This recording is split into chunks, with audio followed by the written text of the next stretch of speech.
Gloria a Dios. Vamos a estar de pie. Vamos a estar de pie, vamos a dar comienzo. Vamos a poner esta actividad en las manos de nuestro Dios. Que sea Él ayudándonos, dándonos sabiduría, abriendo nuestro entendimiento. Bienvenidos todos en el nombre de Jesús. Dios les bendiga a los que nos he saludado. Vamos a orar. Amén. Si hay algo de lo que Dios es merecedor, es de adoración, de honra, de gloria, de alabanza. El pedir a Dios es algo secundario. Amén. Él es digno de adoración. Y tenemos competencia.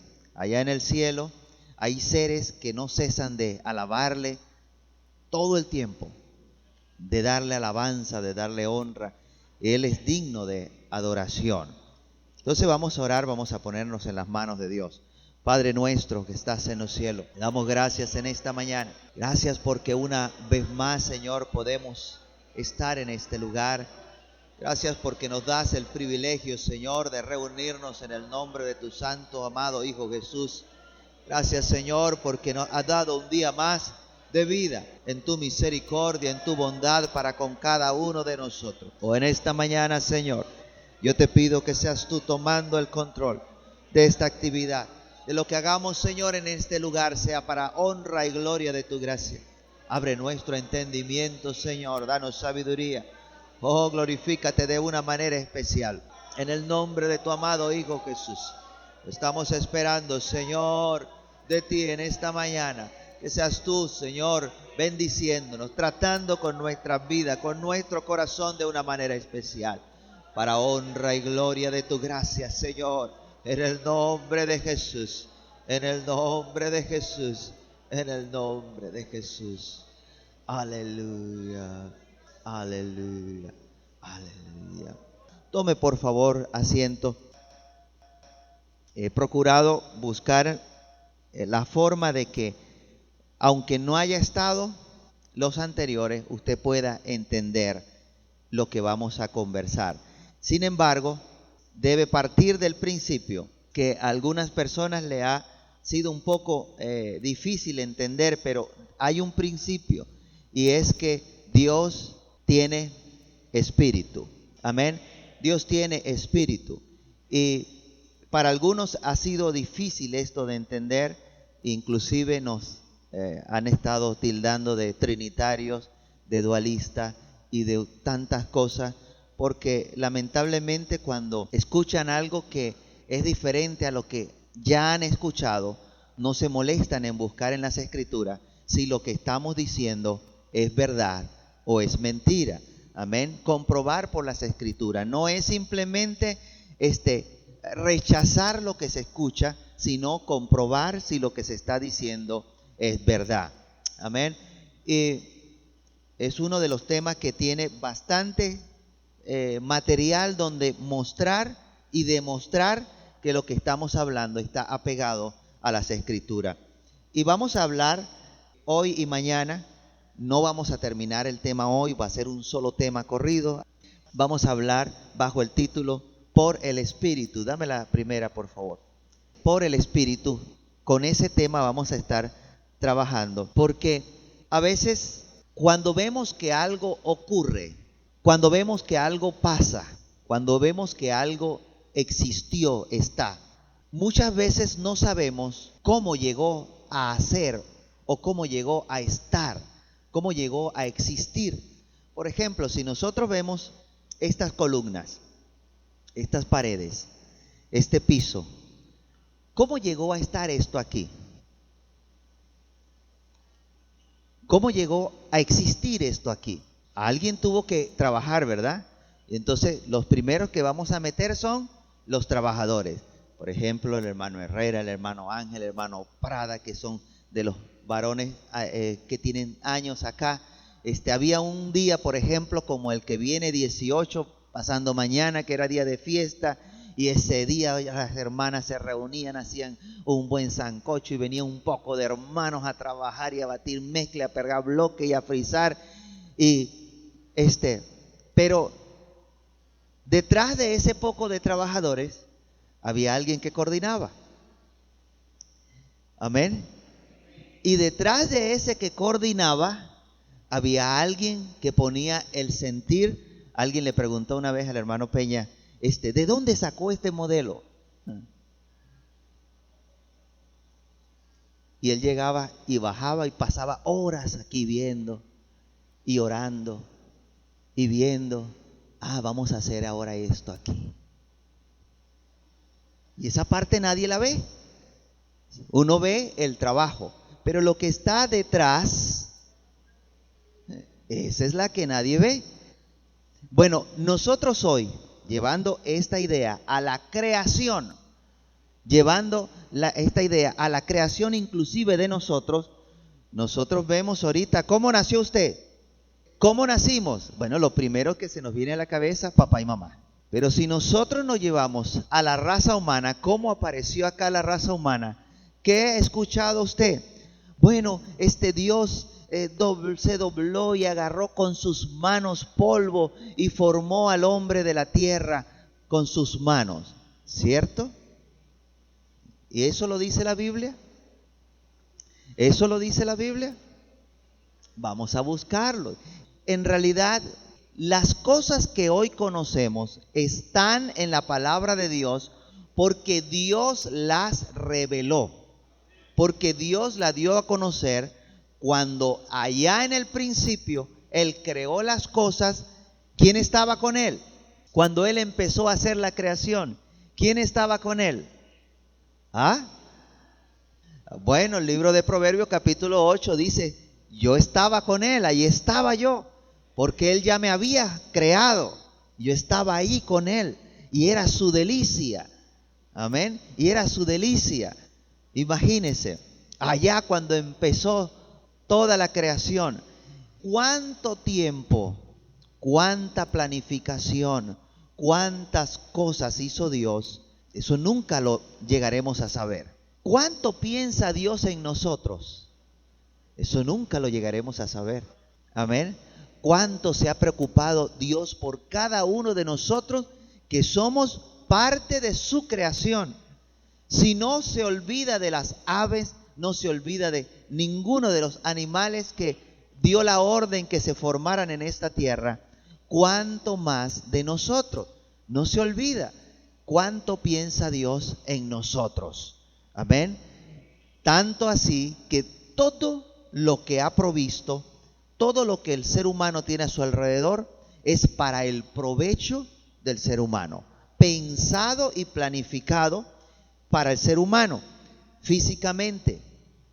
Y inclusive, usted consigue en la palabra de Dios que dice que hay cosas que Dios creó. Dice que planificó para que nosotros anduviésemos en ellas. Cosas que están planificadas, conducta, forma de ser, forma de actuar, que Dios planificó de antemano para que nosotros anduviésemos en ella. Y no para que nosotros hagamos lo que nosotros queramos, sino para que hagamos las cosas que Dios planificó que nosotros hiciéramos. Entonces, ese proceso de planificación, ese proceso de formación y de llegar a hacer las cosas, eso es un proceso que le pertenece a Dios y que nunca llegaremos a saber cuánto Dios se preocupó por hacer todo lo que nosotros vemos hoy.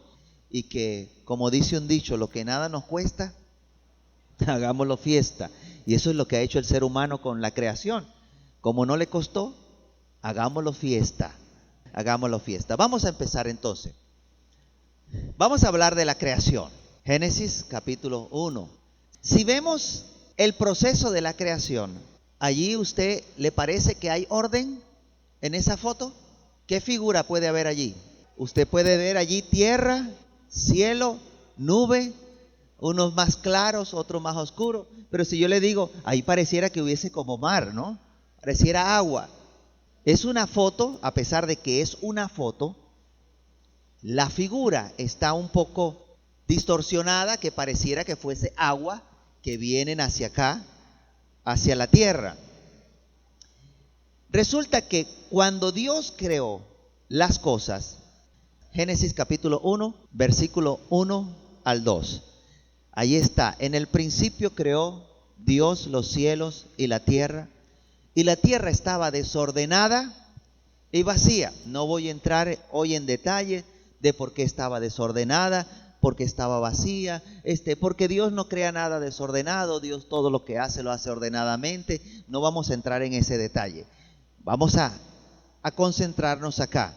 Y las tinieblas estaban sobre la faz del abismo, y el Espíritu de Dios se movía sobre la faz de las aguas. Amén. El Espíritu de Dios se movía sobre la faz de las aguas. ¿Qué estaba pasando allí? ¿Qué podemos aprender allí? Bueno, había tinieblas, ¿verdad? Había desorden, estaba desordenado, estaba vacío, habían aguas, pero hay algo que quizás usted no esperaría encontrar allí. El Espíritu de Dios en el desorden, el Espíritu de Dios en el vacío, el Espíritu de Dios en las tinieblas. ¿Cómo que no? ¿No dice que el Espíritu de Dios se movía sobre la faz de las aguas? Ahí estaba el Espíritu de Dios. Pero había un desorden, había un vacío, habían tinieblas. Mire, y sobre las aguas, allí se movía el Espíritu de Dios. ¿Por qué lo digo? Porque hay un cliché, hay un concepto preconcebido de que para que el Espíritu de Dios esté presente, tiene que haber una conducta como los monjes, ¿no? Todo va a ser recto, todo va a ser estricto, todo va a ser... Allí está el Espíritu de Dios. Óigame, eso no es lo que encontramos en la Biblia. Y tampoco lo contrario, de que porque formemos un desorden, entonces el Espíritu de Dios se va a hacer presente. No. El Espíritu de Dios no tiene que ver con la existencia de desorden. Él existe y está en todo lugar donde Dios lo ha enviado.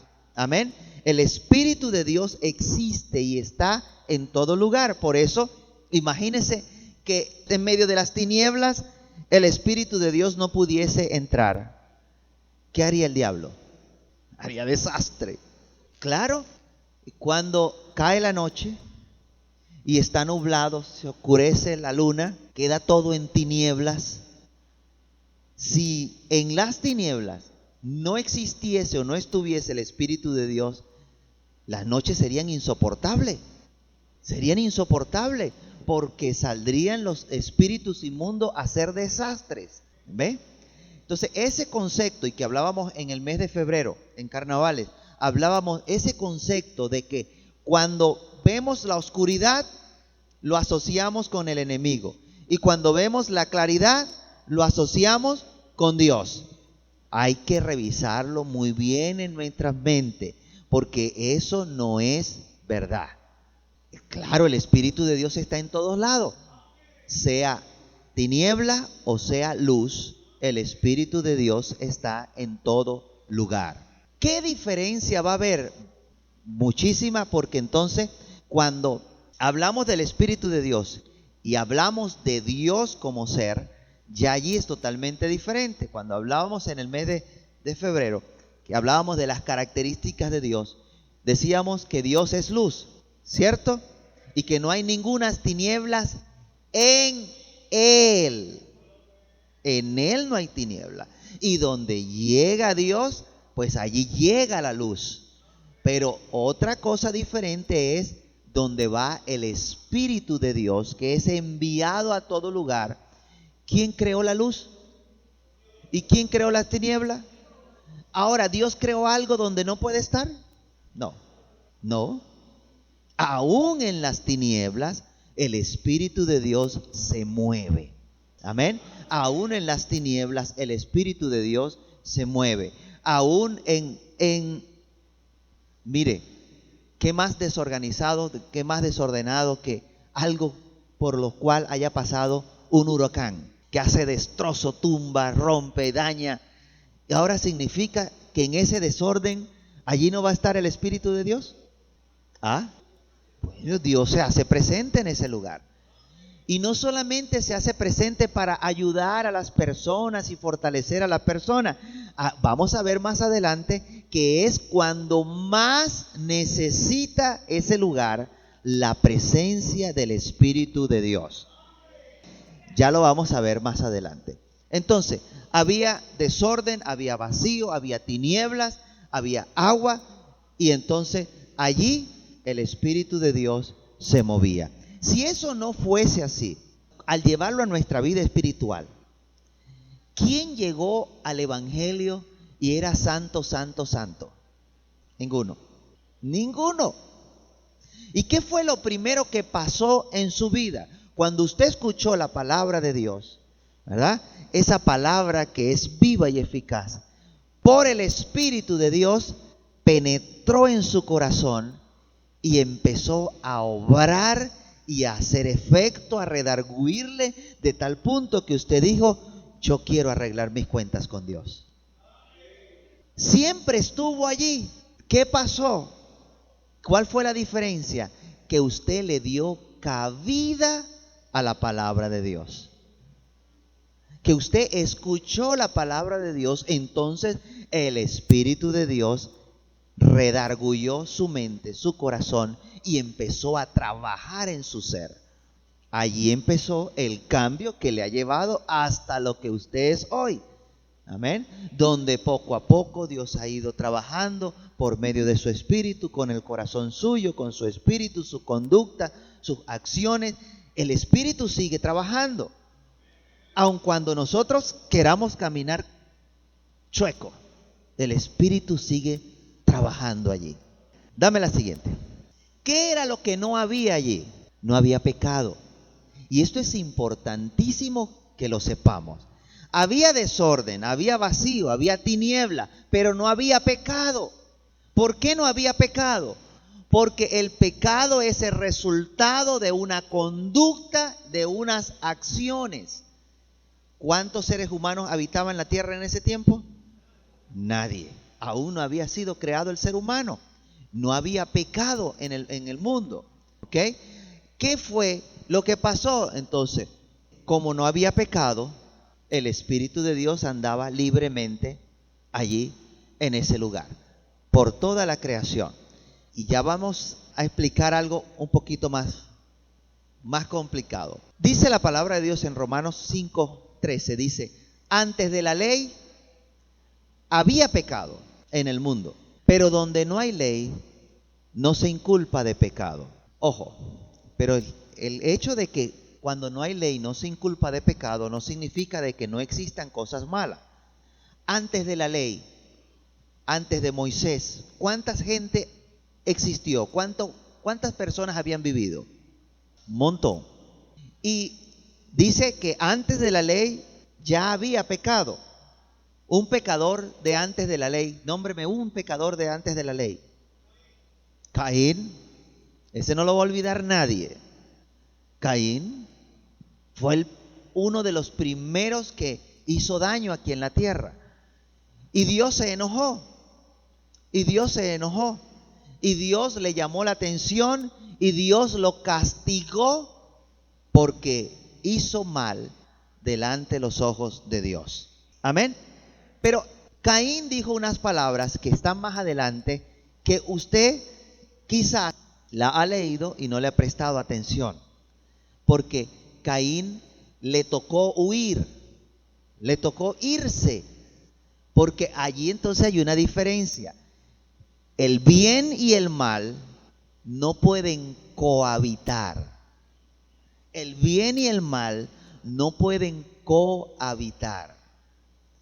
¿Qué es lo que pasa? Que a veces nosotros los seres humanos permitimos las cosas malas porque consentimos las cosas malas.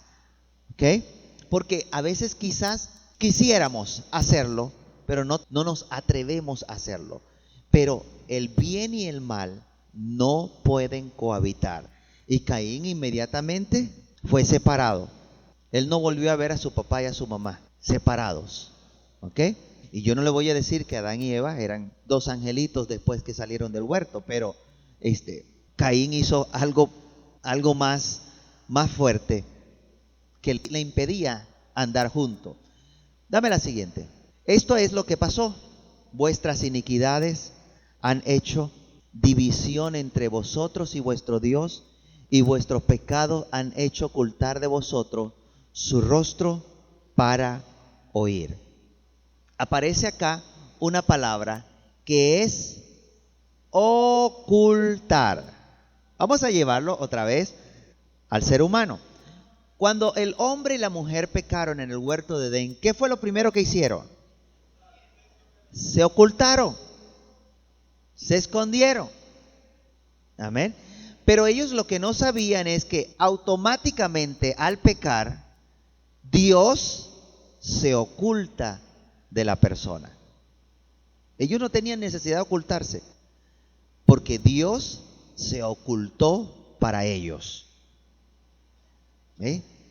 Tan pronto la persona desobedece, Dios se oculta para ellos. Ahora, ¿cómo hace esa persona para poder tener comunión con Dios? Bueno, Dios tiene un mecanismo por el cual nosotros podemos aún mantener comunión con Él. Y ese es su Espíritu. Por su Espíritu. Amén. Usted no va a encontrar a Dios aquí caminando en la tierra por ningún lado. Usted se va a topar es con el Espíritu de Dios. Con Él sí. Él es enviado, ¿verdad?, para tratar con el ser humano, para actuar en toda la raza humana, sea creyente o no creyente, sea pecador o no pecador. Por medio de su Espíritu, Dios trata con el ser humano. Amén. No se preocupe, que ahí vamos suavecito, vamos a ir despacio para que nos entendamos. Dame la siguiente. Dijo el escritor de Eclesiastés: he aquí solamente esto he hallado, que Dios hizo al hombre recto, pero ellos buscaron muchas perversiones. Estas perversiones fueron las que llevaron a hacer esta separación, esta división entre el hombre y Dios. Ese es Eclesiastés capítulo 7, versículo 29. Dame la siguiente. ¿Qué decisión tomó Dios entonces? Después que el hombre y la mujer pecaron y que los hombres empezaron a pecar, Dios tomó una decisión, y esa decisión fue: no contenderá mi espíritu. Mire que Él no dijo: no contenderé yo con el hombre. Dice: no contenderá mi espíritu con el hombre, ¿ok?, para siempre, porque ciertamente Él es carne, mas serán sus días 120 años. La decisión que tomó Dios no fue solamente acortarle la edad al ser humano, sino que no lo hizo por el ser humano, sino por su espíritu, para no contender, porque ciertamente todas las cosas que el ser humano hace debajo de este sol, todas están a los ojos de Dios, todas, sean buenas o sean malas, todas están a los ojos de Dios, y eso le causa repulsión a Dios, las cosas malas. De hecho dice: Dios está airado con el impío todos los días. Imagínese. Entonces, todos los pecados están siempre delante de Dios. Así dijo el salmista David: mi pecado está siempre delante de ti. Mi pecado está siempre delante de ti. Entonces nosotros tenemos que entender que no es que el pecado fue y subió allá a la presencia de Dios allá, porque allá no entra, ese tipo de conducta no entran allá. Eso es lo que caracteriza a Dios. Dios es santo. Y déjeme hacer aquí un paréntesis, porque santo no es simplemente apartado. Ya lo hemos dicho anteriormente, santo es apartado del mal. Dios es apartado del mal. Pero esa palabra santo incluye aún mucho más. Si usted quiere decir que Dios es bueno, y ciertamente lo es, cuando usted dice santo, usted le está diciendo bueno. Porque como Él es apartado del mal, Si es apartado del mal, Él es bueno. Amén. Si usted quiere decirle a Dios que Él es misericordioso y usted dice Dios es santo, esa palabra incluye la misericordia de Dios, porque en Dios no hay injusticia. Amén. Entonces, esa palabra va a incluir muchas cosas que quizás usted diga, como escuchaba a alguien decir, ¿por qué la adoración celestial allá arriba es simplemente santo, santo, santo y no dicen bueno, justo, recto? ¿Por qué no hay ese otro tipo de adoración? Porque la palabra santo incluye todas las cosas buenas de Dios. Todas las cosas buenas de Dios están encerradas dentro de su santidad. Amén. Entonces, no fue que el pecado de el salmista David se trasladó y fue llevado hasta allá delante de Dios. No, el pecado del salmista David estaba constantemente en contacto con el Espíritu de Dios. Sí, hay varias partes en la Biblia donde espíritu debería ir con mayúscula y está con minúscula. Pero sin duda es el Espíritu de Dios. Sin duda. Se refiere al Espíritu de Dios. Entonces, este espíritu se contricta cuando una persona peca, se contricta. Y por eso es que cuando el hombre y la mujer pecaron, allí hubo un problema de separación a causa de que ellos se metieron en problemas y contrictaron el Espíritu de Dios. Ya lo vamos a ver más adelante. Déme el siguiente. Vemos entonces que Dios no quitó su Espíritu. Desde que empezamos dijimos que el Espíritu de Dios se movía sobre las aguas. Fue creado el hombre y la mujer pecaron, y Dios, a causa del pecado, ¿quitó el Espíritu? No lo quitó. Dios no quitó el Espíritu. Dios lo que hizo fue establecer un límite. Pero Dios no quitó su Espíritu. El Espíritu de Dios sigue moviéndose en toda la tierra, en toda la creación. Dios no lo quitó. Dios no lo quitó. Lo que hizo fue establecer un límite. Dame la otra. ¿Qué pasaría si Dios quitara su Espíritu de la tierra? Ahí lo dice Job 14:15. Si Él pusiese sobre el hombre su corazón y recogiese así su espíritu, aquí está con minúsculo otra vez, y recogiese así su espíritu y su aliento, toda carne perecería juntamente y el hombre volvería al polvo. Entonces, el hecho de que nosotros estamos vivos es garantía más que suficiente que el Espíritu de Dios aún no ha sido quitado de la humanidad. Amén.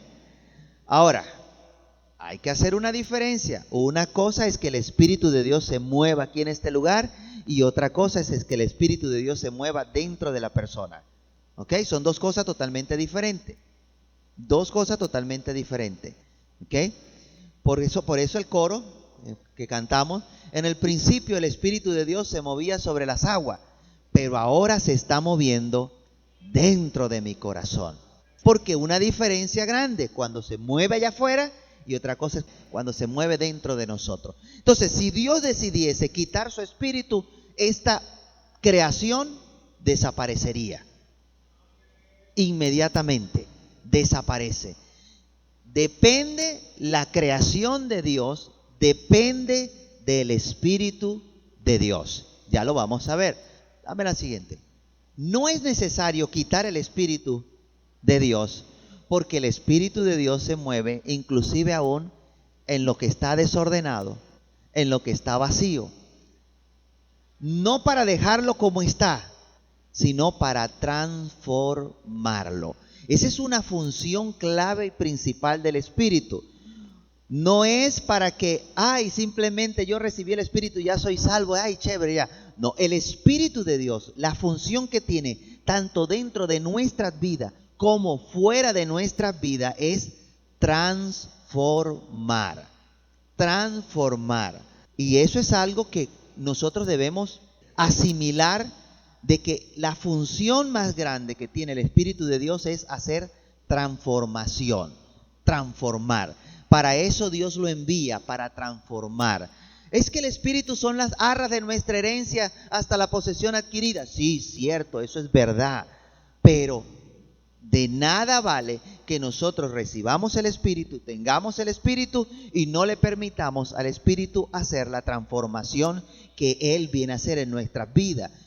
Porque dice la palabra de Dios que las obras de la carne deben morir. ¿Por quién? Debemos hacer morir las obras de la carne por el Espíritu de Dios. Y eso es un proceso de transformación. La vestidura con el hombre nuevo no es posible si nosotros no dejamos que el Espíritu de Dios nos transforme. Recuerde que el Espíritu de Dios viene para redarguir, para instruir, amén. Viene para convencer al hombre de pecado. Tiene un trabajo transformador en la vida de la persona. Para algunos, y yo pues respeto esa posición, para algunos el Espíritu de Dios es simplemente alegría, gozo, brinco, corren y saltan. Y ya se sintió la presencia de Dios. Y se van y ya el Espíritu de Dios, eso fue todo lo que hizo. ¿Te hizo brincar, saltar y más nada? Tienes un problema grave. Porque la obra del Espíritu no es simplemente producir gozo. ¿Qué otro producto tiene? Paz, paciencia, benignidad, templanza, mansedumbre. Y sabe que la mayoría de esos conceptos que están allí para el Espíritu de Dios son una persona. ¿Cómo es una persona mansa? Se la pasa brincando, saltando, gozosa, alegre, y corre y grita. Una persona con paz, con mansedumbre, con templanza. ¿Qué conducta? ¿Cómo? Si yo le digo, escenifique aquí, represente aquí la templanza. Pero si yo le digo aquí, represente la alegría, más de uno saldría brincando. Ah, sí, gozo, ¿verdad? Escenifíqueme templanza. Escenifíqueme las otras funciones del Espíritu de Dios en su vida. La paciencia, escenifíqueme la paciencia. Si yo le digo lo contrario, sí, escenifíqueme la impaciencia. Ahora, escenifíqueme la paciencia. Pero esa es la obra del Espíritu en nuestra vida. Esa es la obra del Espíritu en nuestra vida. Por eso digo, lamento que para algunos la función del Espíritu es que los hace brincar y correr nada más y ya está.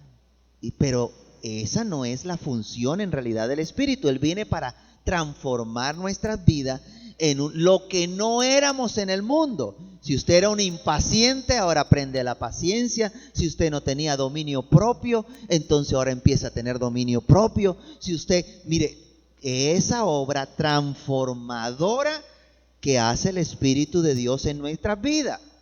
Amén. Y que no es simplemente en el momento cuando cantamos. No, ese es un trabajo de 24 horas. 24 horas al día trabajando. Inclusive, dijo el salmista David, aún en las noches me enseña mi conciencia. En las noches. ¿Y quién despertaba la conciencia a esa hora de la madrugada? El Espíritu de Dios. 24 horas del día trabajando. Y a veces usted llega y sueña y se levanta. Yo no entendí el sueño de anoche. Extraño ese sueño. ¿Qué pasó? ¿A quién le irá a pasar algo malo? ¿A quién? Y empezamos a buscar por fuera. Cuando lo que está haciendo el Espíritu de Dios es dándonos templones de oreja mientras dormimos. Abre los ojos.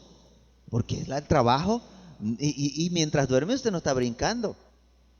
Todo por el contrario, el Espíritu de Dios espera que usted esté relajado, calmado, tranquilo, para entonces llegarle a hablar. Es en la tranquilidad cuando usted ora. Usted busca que nadie le moleste, que nadie le perturbe, y usted se sienta allí a hablar con Dios, y entonces Dios, por medio de su Espíritu, voy a aprovechar que está calmado, que está tranquilo, que está allí, habla a su vida. Con esto no estoy diciendo que estoy en contra del gozo, no, para nada. Si usted quiere salir brincando, brinque todo lo que quiera. Si usted quiere salir corriendo y gritando, hágalo cuantas veces quiera. Eso yo no estoy oponiéndome a eso, pero se está perdiendo usted más del 80% de las otras funciones del Espíritu en su vida. Y es un trabajo, vuelvo y le repito, 24 horas del día. Entonces se sigue moviendo, aun cuando esté desordenado, aun cuando esté vacío, aun cuando haya pecado en el mundo, aun cuando la gente le dé la espalda a Dios, el Espíritu de Dios se sigue moviendo en su creación. Se sigue moviendo con el propósito de transformar. Dame la otra. Esta es la razón por la que se sigue moviendo. Porque el Espíritu de Dios es el ente ejecutor de Dios. ¿Usted había escuchado esa palabra antes? No. El ente ejecutor de Dios. Vamos a buscar las palabras que pueden ser un poquito complicados. ¿Qué es un ente? ¿Qué es un ente? Ajá. ¿Simplemente un ser? Ok. Bueno, vamos a ponerle el ejemplo humanamente y después lo llevamos a la vida espiritual. ¿Cuáles son los entes ejecutores del Estado? El gobierno aquí en este país tiene un montón de ministerios y tiene gobernaciones y tienen alcaldías que representan el gobierno en esta nación, ¿cierto? Y ellos se encargan de ejecutar la política del gobierno, ¿cierto? Ellos se encargan de hacer el trabajo que se planifica para hacer. Ahora, el ente ejecutor, quien ejecuta, quien hace la voluntad de Dios, el pensamiento de Dios, los planes de Dios, es el Espíritu de Dios. Él es el ente ejecutor. Él es el quien lo hace. Por eso es que Dios no depende de nosotros. Si Dios hubiese dependido de nosotros para la salvación, estuviésemos en problema grande. Pero Dios, lo primero que dijo, está en Isaías 42, dice: aquí mi siervo, yo le sostendré. Amén. Mi escogido, en quien mi alma tiene contentamiento. He puesto sobre él, ¿qué cosa? ¿Qué garantizó él allí? Que Jesucristo iba a hacer la voluntad de Dios. He puesto sobre él mi espíritu. Él traerá justicia a las naciones. El ente que ejecuta la voluntad de Dios. Por eso cuando nosotros nos comunicamos con Dios por medio de nuestro espíritu, no decimos lo que nosotros queremos, sino que dice: el Espíritu de Dios nos da que hable. Pone palabra en nuestra boca y con gemidos indecibles intercede por nosotros ante Dios. ¿Y quién puso esas palabras en nuestro espíritu? El Espíritu de Dios, que sabe cuál es la voluntad de Dios. Entonces, esa forma de trabajar de Dios, de poner el Espíritu ejecutor en nuestras vidas, es con el propósito de garantizar que se haga la voluntad de Dios. Está profetizado para los últimos tiempos que el Espíritu de Dios va a ser puesto sobre el corazón de las personas. El libro de Ezequiel está y dice: para que conozcan mi palabra y hagan mi voluntad. Amén. Entonces viene otra función específica para el Espíritu de Dios en la vida de la persona, que ya no vamos a necesitar cargar este cuaderno para arriba y para abajo para leerlo, sino que el Espíritu de Dios hará que nosotros recordemos la palabra de Dios. Amén. Porque ¿qué es la palabra de Dios? Lo que está acá escrito, sino aquellas palabras que el Espíritu de Dios ha inspirado en la mente, en la vida de cada uno de los profetas y de los siervos que escribieron las Escrituras.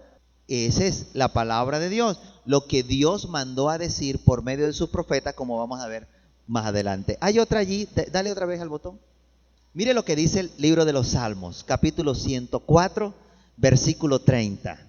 Envías tu espíritu, son creados, y renuevas la faz de la tierra. Por eso le decía hace ratico, donde pasa un huracán, que se produce un desastre allí, las casas se caen, los árboles se quiebran, hay una destrucción total, un desorden, un vacío allí en ese lugar. ¿Cómo hace para que ese lugar se recupere? Envías tu espíritu, son creados y renuevas la faz de la tierra. De manera que el Espíritu de Dios tiene un papel activo aún hoy en la creación de Dios. Toda la naturaleza, el trabajón que tiene el Espíritu de Dios, con nada más con el ser humano destruyendo los bosques, contaminando el agua y haciendo tanto daño en el universo, en el mundo. Y la única manera para recuperar el daño que el ser humano hace es cuando Dios envía su Espíritu y renueva la faz de la tierra. Y usted que limpia su casa y está pasando coleto y pasa alguien mientras el piso está mojado, ¿cómo se siente? Y 2 horas después que ha limpiado y ha dejado todo organizadito, consigue algo tirado por allá, algo roto en el suelo, tierra por todos lados, ¿cómo se siente? Ahora, el trabajo que ha tenido Dios por medio de su Espíritu de mantener la tierra, ¿cómo cree usted que Dios se siente cada vez que el ser humano destroza la creación de Dios? Por eso dice, no contenderá mi espíritu con el hombre para siempre. Porque es una contención, es una lucha. Mientras Él es enviado para arreglar, el ser humano está destruyendo. Es una lucha constante de destrucción y de creación. Bueno, vamos a tomar un descanso y volvemos.